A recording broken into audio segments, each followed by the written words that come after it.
హల్లెలూయా. దేవునికి మహిమ కలుగును గాక. హల్లెలూయా.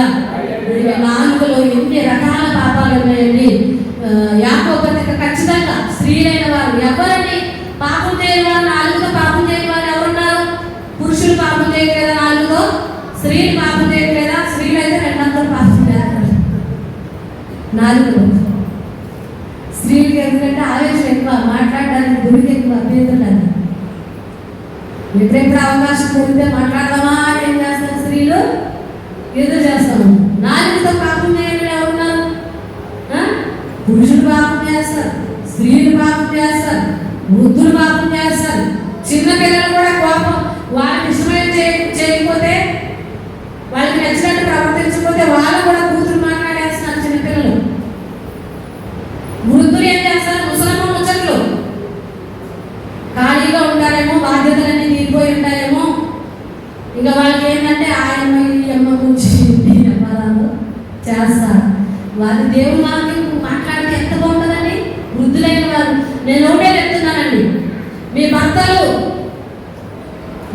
మీరు కోల్పోయిన వివరాలుగా ఉంటే కనుక, మీ బాధ్యతలన్నీ తీరిపోయినటువంటి స్త్రీలుగా మీరు ఉంటే కనుక మీరు ఎక్కువ ప్రార్థన చేయండి. మందిరానికి వచ్చి మందిరంలో గడపండి. వృద్ధులైన స్త్రీలు, వివరాలైన స్త్రీలు, ఖాళీగా ఉండే స్త్రీలు మందిరంలో ఎప్పుడు అవకాశం దొరికితే అప్పుడు ప్రార్థన చేయడానికి సమర్పించుకోండి. అన్న 84 సంవత్సరాలు వృద్ధురాలు అన్న భర్తతో 7 సంవత్సరాలు మాత్రమే కాపురం చేసింది. మిగతా సంవత్సరాలంతా విధవరాలుగా బ్రతికి తన సమయం అంతా దేవుని మందిరంలో గడిపిందండి. హల్లెలూయా.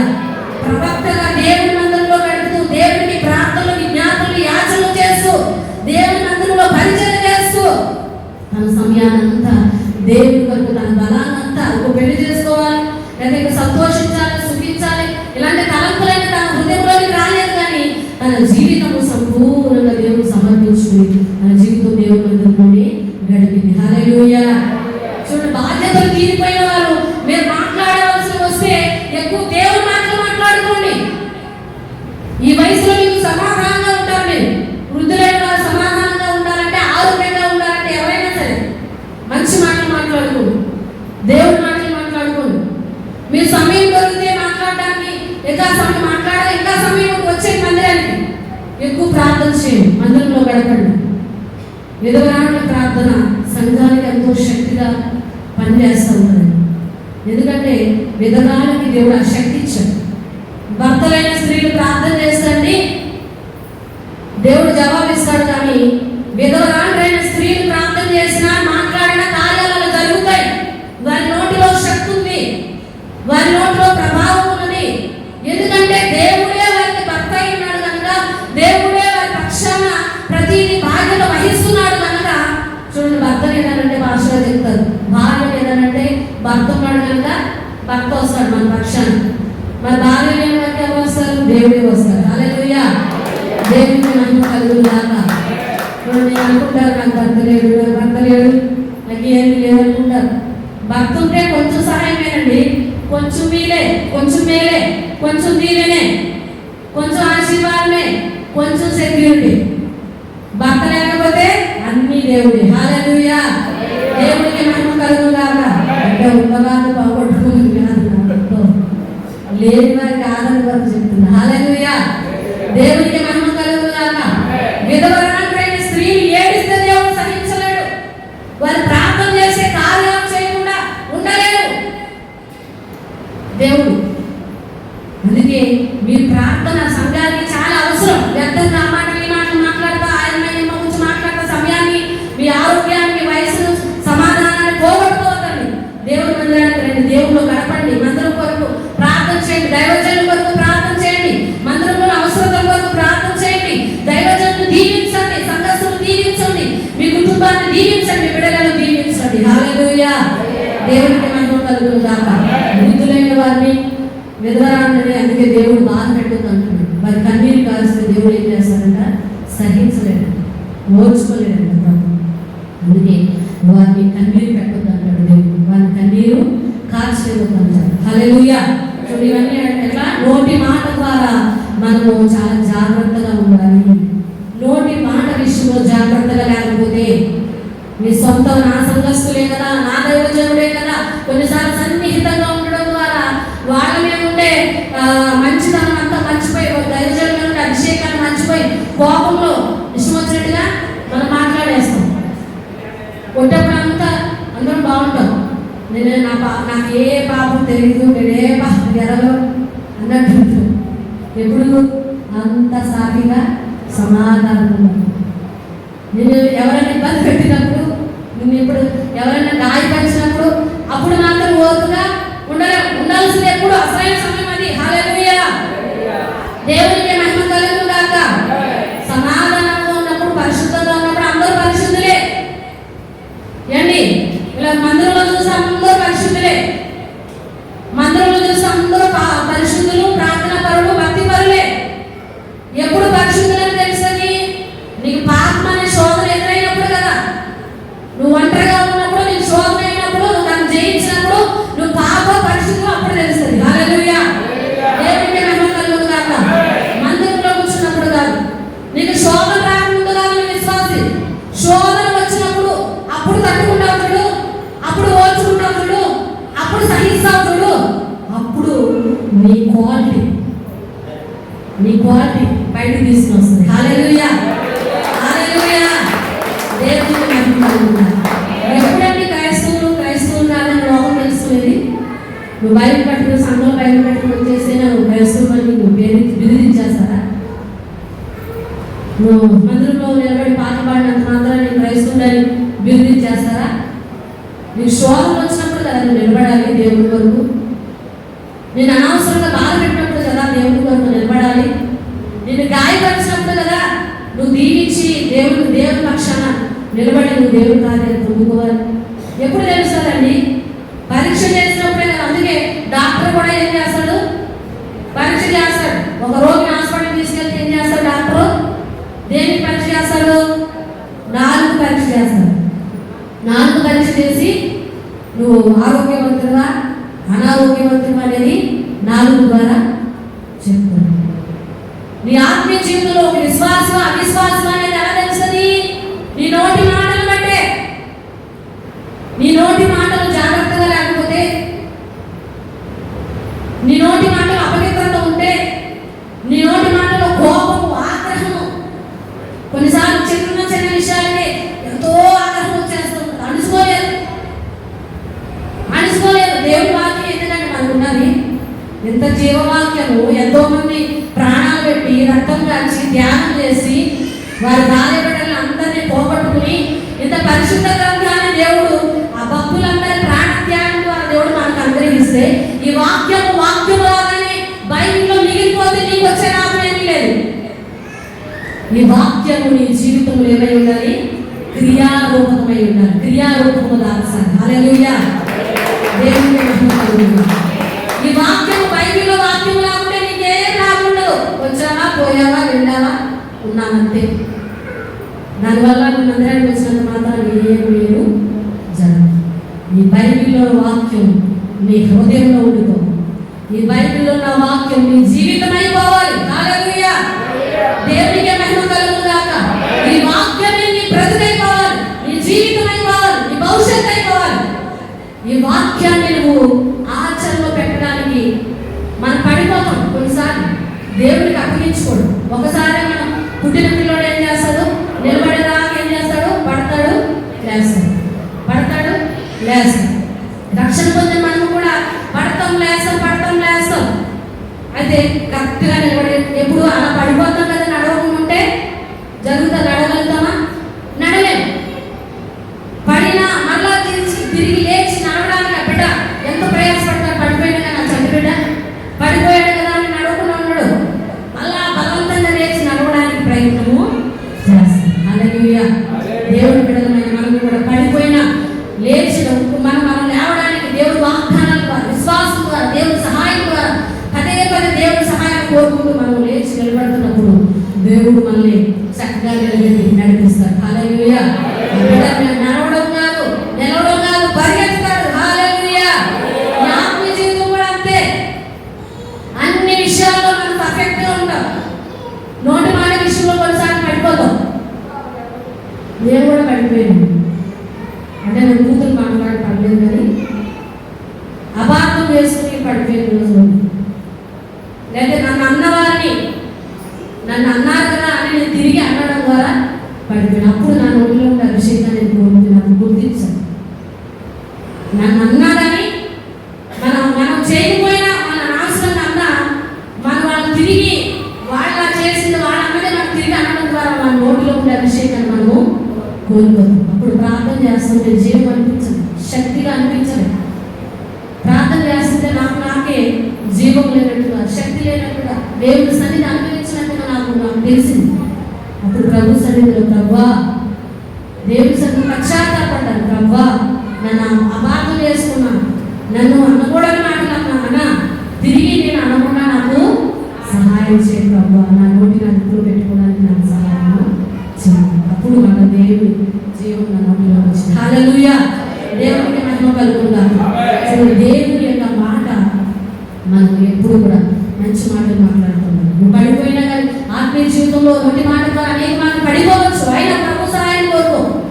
అనేక సార్లు నోటి మాట నేను అపవిత్రపరచవచ్చు. అయినా ప్రభు వాగ్దానాలు మనకు ఉన్నాయి కదా, ఆ వాగ్దానాలు సహాయము, దేవుని ఆత్మ సహాయముతో దేవునికి అప్పగించుకున్నప్పుడు దేవుడు నేను ఆ బిడ్డ ఎలా నిలబెడతాడు, ఆ బిడ్డ వాళ్ళని నడిపిస్తాడు, ఆ బిడ్డ వాళ్ళని పరిగెత్తేటట్టు చేస్తాడు. హల్లెలూయా, హల్లెలూయా, దేవునికి మహిమ కలుగుగా.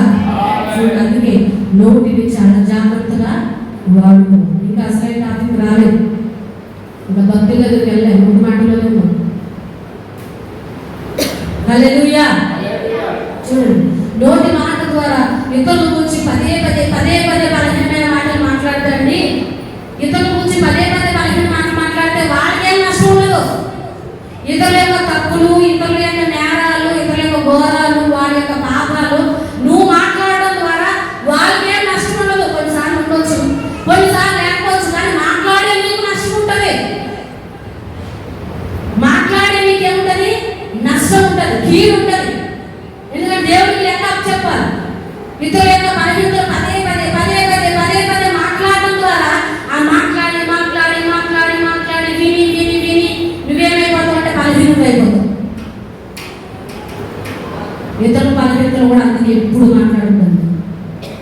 వాళ్ళ బలహీనంగా ఉన్నా, వాళ్ళకంటే నువ్వు ఎంతో యోగ్యమైన స్థితిలో ఉన్నా, వాళ్ళకంటే నువ్వు నీతిమంతుడైనా, పరిశుద్ధుడైనా, మంచివాడువైనా ఇతరుల యొక్క బలహీనతలు మాట్లాడద్దు. ఎలాంటి వారిలోనైనా బలహీనతలు ఉంటాయి, బలాలు ఉంటాయి. నేను పర్ఫెక్ట్ అన్నవాడు ఎవరు ఉన్నారా? ఇంకెవరు మనకు పర్ఫెక్ట్ కాదు. పర్ఫెక్ట్ అయితే ఎక్కడ ఉంటాం? అక్కడ ఉంటాం. హల్లెలూయా. సంపూర్ణమైతే ఇక్కడ ఉంటాం. భూమి మీద మనం ఎక్కడ ఉంటాం? పరలోకంలో ఉంటాం. ఇంకా పరిపూర్ణత రాలేదు కాబట్టి దేవుడు మనం ఎక్కడ ఉంచాడు? భూమి మీద ఉంచాడు. నువ్వు ఒక విషయంలో బలహీనత, ఒక విషయంలో నువ్వు బలవంతుడై, వాళ్ళు రెండు విషయంలో బలహీనులైతే ఆ బలహీనతల గురించే మాట్లాడుతూ ఉంటే ఆ బలహీనత వల్ల నువ్వు బలహీనురాలు అయిపోతావు. హల్లెలూయా. వాళ్ళ ఉన్న ప్రతి ఒక్కరిలో మంచి ఉంటుంది, చెడు ఉంటుంది. మంచి గురించి మాట్లాడండి. ఎవరిలో మంచి లేదండి? ఎంత దుష్టుల్లోనైనా, ఎంత చెడ్డవారిలోనైనా మంచి స్వభావం ఉంటుంది, ఏదో ఒక మంచి ఉంటుంది. ఆ మంచిని గురించి మాట్లాడడం ద్వారా మాట్లాడే నీకు మేలు జరుగుతుంది. హల్లెలూయా. నువ్వు మాట్లాడడం ద్వారా ఏమవుతుందంటే బలం పొందుకుంటావు, నువ్వు శక్తిని పొందుకుంటావు. మాట్లాడడం ద్వారా ఏమవుతుంది? బలం పొందుకుంటావు. మరి నీకు నువ్వు మాట్లాడుకున్నా నీకే అనారోగ్యం ఉందనుకోండి, నీకే అనారోగ్యం ఉంది, నువ్వు బలహీనంగా ఉన్నావు, లేకపోతే నీ పరిస్థితులు మారలేదు. అప్పుడు నువ్వేం చేయాలి? నాకు అనారోగ్యంగా ఉంది, నాకు బాగాలేదు, నాకు నీరసంగా ఉంది అని పదే మాట్లాడుతూ ఉన్నారనుకోండి, నీకు తెలియకుండానే నీ బాడీ అంతా నువ్వు అనారోగ్యంగా ఉన్నావు, నాకు బాగాలేదు, నా పరిస్థితి బాగాలేదు అని మాట్లాడి ఆ మాటలే ఏం చేస్తాయంటే బలహీనత చేస్తాయి. ఎందుకంటే నువ్వు మాట్లాడే మాటలు దేంతో మాట్లాడుతున్నావు? నోటితో మాట్లాడుతున్నావు. ఈ నోరు మాట్లాడే మాటలు ఏముంటుంది? చెవి ఉంటుంది. ఈ చెవి ఏం చేస్తే మైండ్ మెసేజ్ ఇస్తుంది. ఓహో, నువ్వు బలహీనరాలు అంటాను మెసేజ్ ఇస్తుంది. ఈ బలహీనరాలు అంటారు, ఈ చెవి వింటారు. ఈ చెవి ఏం చేస్తుంది? మైండ్కి మెసేజ్ ఇస్తుంది. ఈ మైండ్ ఏం చేస్తుంది? బాడీ అందరికి మెసేజ్ ఇస్తుంది. ఓ, నువ్వు చెప్పింది మైండ్ చెప్పింది, నువ్వు బలహీనరాలు అంట. అంటే మేము బలహీనంగా ఉండాలి అనేసి అలాగే ఉంటారు. చాలాసార్లు గమనించండి, చాలాసార్లు గమనించేసుకోండి. కొంతమంది అంటారు నాకు కోపం తెప్పికు, నాకు బీపీ అంటారు. అంటే నీకు కోపం వస్తే బీపీ బీపీ బీపీ, కోపం వస్తే నాకు బీపీ బీపీ, కోపం వస్తే నాకు బీపీ వస్తుంది. ఆయన బాడీ ఏం చేస్తారు, మెసేజ్ ఇచ్చి అలాగే పనిచేస్తారు. నిజంగానే నోటి నాటికి ఎంత ప్రభావం చూపుతుందో ధ్యానిస్తే అర్థమవుతుంది. ఖచ్చితంగా ధ్యానించు. సామెతలో ఎక్కువ రాయబడింది నోటి మాట గురించి. సామెతలో ఎక్కువ నోటి మాట గురించి రాయబడింది. యాకోబు పత్రిక 3వ అధ్యాయం చదవండి. ఇవన్నీ చెప్పడానికి టైం అయిపోయింది. నోటి మాట జీవం నుంచే జీవ వృక్ష ఫలాలను కలదంట, మరణాన్ని కూడా తేగలదంట. నోటి మాట బ్రతికించగలదు, చంపేయగలదు. నోటి మాట కట్టగలదు, కూర్చేయగలదు.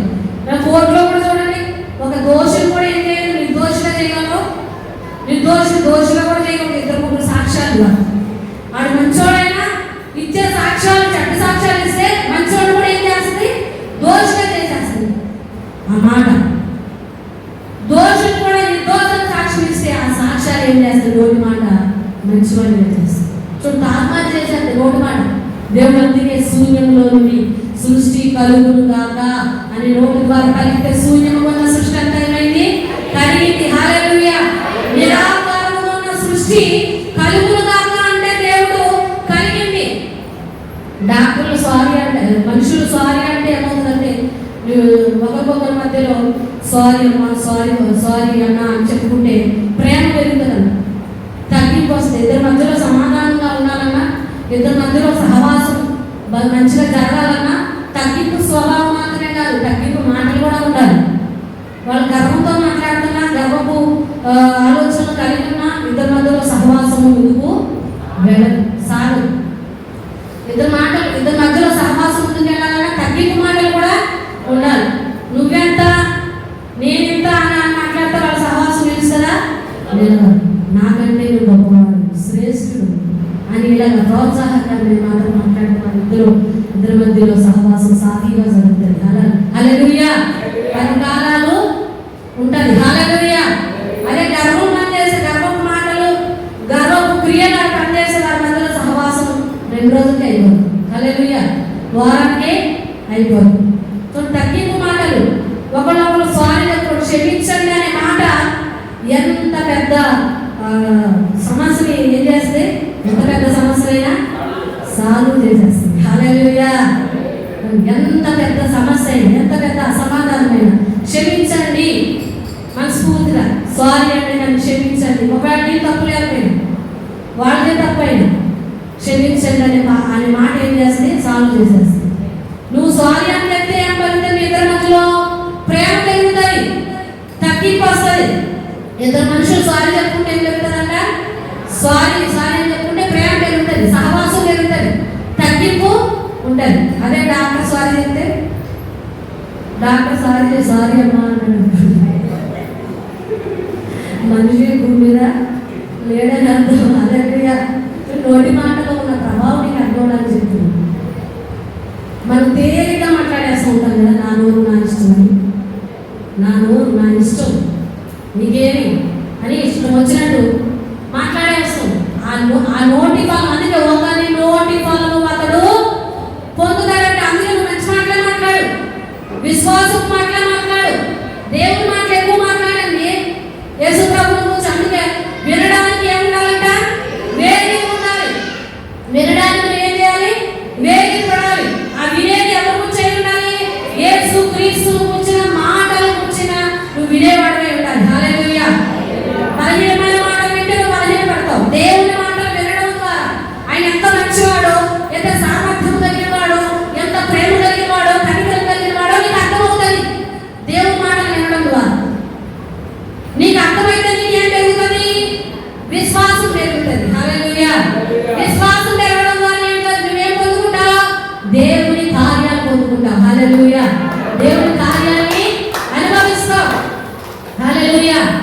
దేవుడితో కూడా విశ్వసించడం మాట్లాడడానికి లేదు, మనుషులతోనే కాదు, దేవుడితో కూడా ప్రభువు నాకేం చేశావు,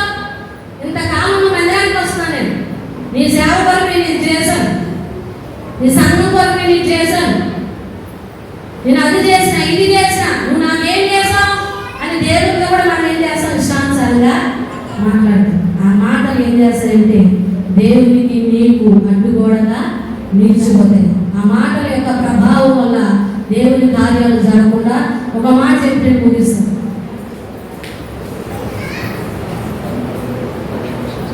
చాలా ఉన్నాయండి, నేను చాలా మంది భక్తులు ఆశ్రయించుకున్నాను. అయితే ఒక్క సందర్భం చెప్తాను. నోటి మాట ద్వారా పాపం చేసిన వాళ్ళు చాలా మంది ఉన్నారు.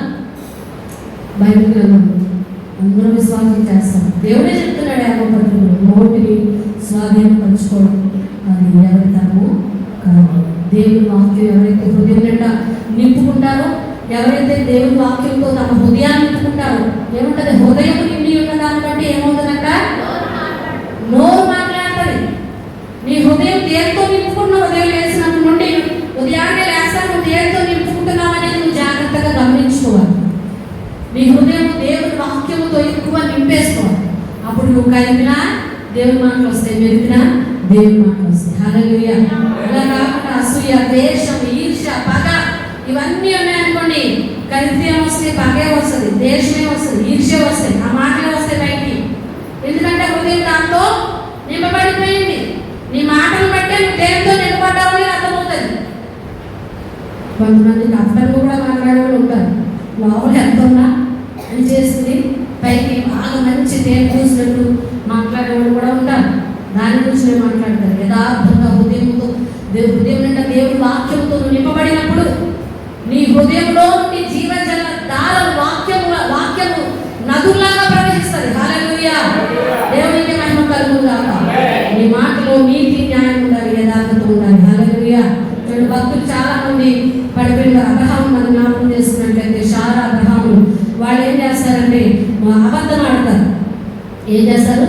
అబద్ధం ఆడతారు. 4 వారు చేసే పాపాలు కొండాలు, బిద్రీలు, పంపలు ముంచేయడం, బిద్రీలు చెప్పడం, చాడీలు చెప్పడం, దూషించడం, శపించడం, చిన్న చూపు చూడడం, కించపరచడం, ఆగ్రహంగా మాట్లాడడం, కపటముగా మాట్లాడడం, వేషధారంగా మాట్లాడడం, అసూయ మాటలు, ఇవన్నీ కూడా నోటి మాటతో చేసేటువంటి పాపం. హల్లెలూయా.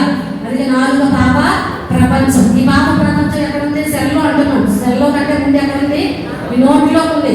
ఈ నోటిని చాలా జాగ్రత్తగా ఆచితూచి చాలా జాగ్రత్తగా పొదుపుగా వాడుకోవాలి. నువ్వు నీళ్ళు ఎలా వాడతావు, ధనం ఎలా వాడతావు జాగ్రత్తగా. ధనం ఇష్టం వచ్చినట్టు ఖర్చు పెడతామా? బంగారం ఇష్టం వచ్చినట్టు ఖర్చు పెడతామా? విలువైనవి ఏం చేస్తాము? చాలా జాగ్రత్తగా చాలా పొదుపుగా వాడుకుంటాం. నీ నాలుగు కూడా చాలా విలువైనవి, దాన్ని చాలా జాగ్రత్తగా పొదుపుగా ఏ మాట మాట్లాడాలి ఆ మాట మాట్లాడాలి, ఎంతవరకు మాట్లాడాలి అంతవరకే మాట్లాడాలి. అలా పొదుపుగా మనం వాడుకున్నట్లయితే నీ నాలుకను స్వాధీనపరుచుకున్న వాడివైతే, నీ నాలుక మీద పరిపక్వతను సాధించిన వాడివైతే నీ శరీరం అంతటిని కూడా ఏం చేస్తామంటే స్వాధీనపరుచుకున్న శక్తి కలిగిన వాడుకుంటామంట. హల్లెలూయా. నీ నాలుగునే అదుపులో పెట్టకపోతే నీ శరీరం కూడా నీ అదుపులో లేదని అర్థం. దాని అర్థం ఏంటంటే నీ చిన్న నాలుగు ఏమవుతుందంటే అదుపు పడతారంట. చదవండి ఆ పత్రిక. ఎక్కువ అవయవాలన్నిటినీ కంట్రోల్ చేయగలుగుతామంట మనం పాపం చేయకుండా. అవయవాలన్నీ కూడా మన దేశంలో ఉన్న ప్రతి అవయవాన్ని పాపం చేయకుండా కంట్రోల్ చేయగలుగుతామంట. కానీ నాలుగు మాత్రం చిన్న అవయవమై అది ఎక్కువగా అదిరి పడుతుందంట. దీనికి ఎక్కువ ఏమవుతుంది? అదిరి పడడం, ఎక్కువగా అదిరి పడుతుంది. చిన్న అవయవమైనా అన్ని అవయవాల కంటే మిక్కిలి చిన్నదైనా ఎక్కువగా అదిరి పడుతుంది. హల్లెలూయా. అబ్రహాము శారాను మనం చూసినట్లయితే అబ్రహాము శారాలు అబద్ధం ఆడతారు. ఎక్కడ? అబీమెలెకు రాజు దగ్గర శారా నా చెల్లెలని అబద్ధమాడు అని అబ్రహాము శారాకి చెప్తాడు. శారా కూడా అబీమెలెకు రాజు ఏం చెప్తుంది? ఆయన నా అన్నను అబద్ధము చెప్తుంది. అబ్రహాం అంటే ఎవరండి? విశ్వాసులకు తండ్రి. అబ్రహాం అంటే విశ్వాసులకు తండ్రి, దేవుని స్నేహితుడు, దేవునికి ఇష్టమైనటువంటి కుమారుడు. అలాంటి అబ్రహాము శారా విషయంలో ఏం చేస్తాడు? నా చెల్లి అని అబద్ధం ఆడని శారా చెప్తే శారా కూడా ఇద్దరు కలిసి అబద్ధం ఆడతారు. ఓకే చెప్తారు, ఇది కూడా అబద్ధమని. శారా కూడా ఏం చేస్తారు? ఇద్దరు కలిసి ఆయన అన్న అంటే నా చెల్లి అని అబద్ధము చెప్తారు. ఆ అబద్ధాన్ని బట్టి ఏమవుతుంది? అబీమెలెకు రాజు శారా అందాన్ని బట్టి, శారా సౌందర్యాన్ని బట్టి అబీమెలెకు రాజు తనతో పాపం చేయడానికి తన ఇంటిని తీసుకెళ్ళి ఇంట్లో పెట్టుకుంటాడు. అంటే అబ్రహాం మంచి ప్రార్థన పరుడు కాబట్టి చూడండి. అబ్రహాం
ప్రాణాపాయం. ఒక చెల్లెని చెప్పకపోతే భార్య అని చెప్తే దాన్ని చంపేస్తాడు.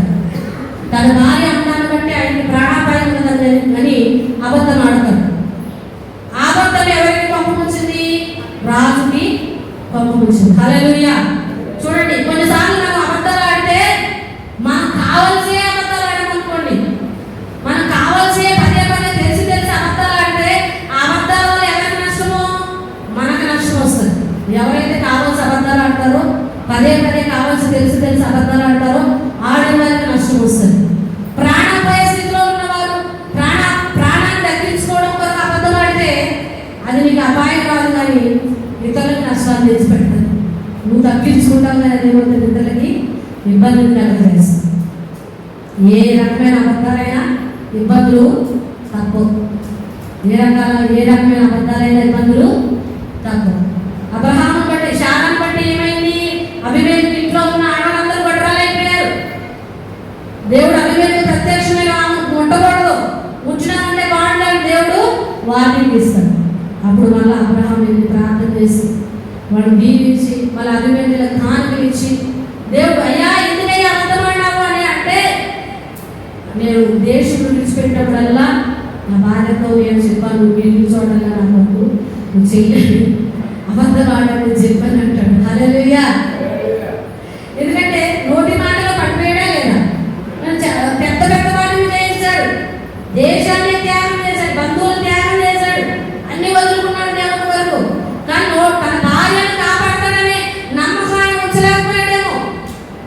తన భార్య ప్రాణాన్ని, తన ప్రాణాన్ని కూడా కాపాడగలడని ఆయన విశ్వాసం ఆ సమయంలో అబ్రహాము కోల్పోయాడు. సో నిజంగా ఆమె చెల్లె, ఒక వరుసలో చూస్తే ఆమె చెల్లె, కానీ ఆమె ఏ స్థానంలో ఉన్నది? ఇప్పుడు భార్య స్థానంలో ఉంది, చెల్లి స్థానంలో లేదు. కానీ భార్య అని చెప్పాలి. అంతకుముందు వరుస ఏదైనా ఇప్పుడు భార్య స్థానంలో ఉంది కాబట్టి భార్య అని చెప్పాలి. కానీ అబద్ధం ఆడు.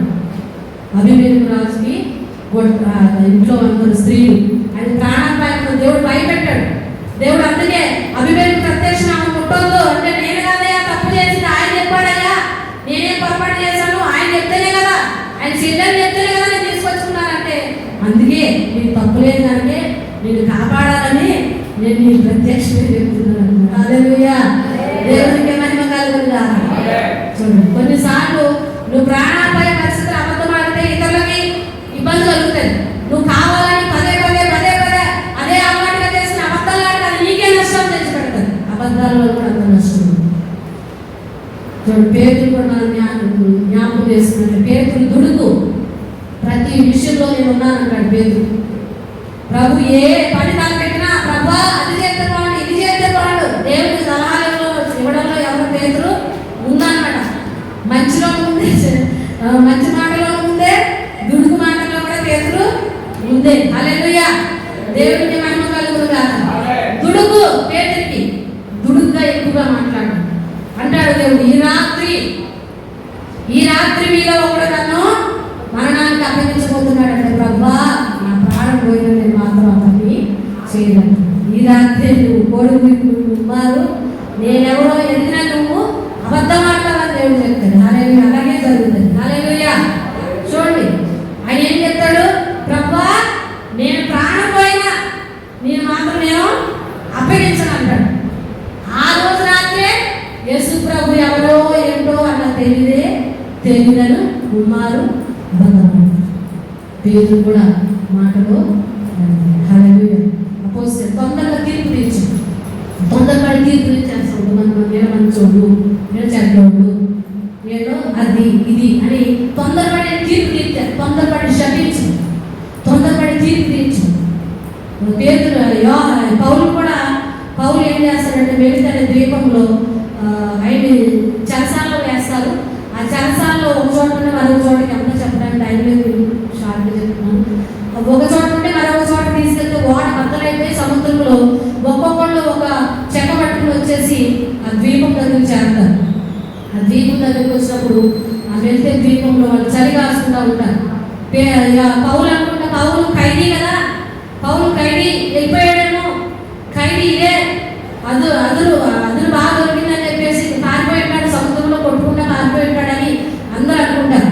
కానీ పౌలు మాత్రం పారిపోకుండా వాళ్ళతో కలిసి అందరూ కలిపి అమెరికా ద్వీపంలో అందరూ పోగొట్టారు. అప్పుడు పోగొట్టి అందరూ కలిసి అక్కడ ఒకడు ఆదరిస్తే అక్కడ చలి కాసుకుంటూ ఉంటారు. చలి కాసుకుంటూ ఉంటే పౌలుని పాము పట్టుకుంటారు. ఆ చలి మంటలో ఉండే పొలంలో నుండి వచ్చి పాము పట్టుకు చేయి కలుస్తుంది. అప్పుడు అనుకుంటారు అక్కడ ఉన్న వాళ్ళందరూ ఖైదీలు, తమ తోటి ఖైదీలు,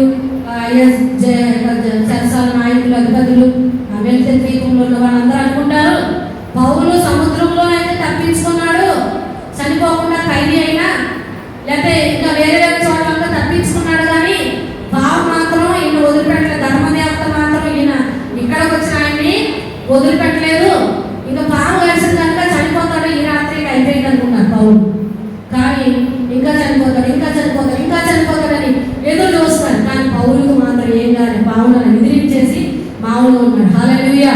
తెల్లారేసరికి శరీరం వాసిపోయి అతను ఉబ్బిపోయి చనిపోతాడు. ఎందుకంటే పాము కలిసింది.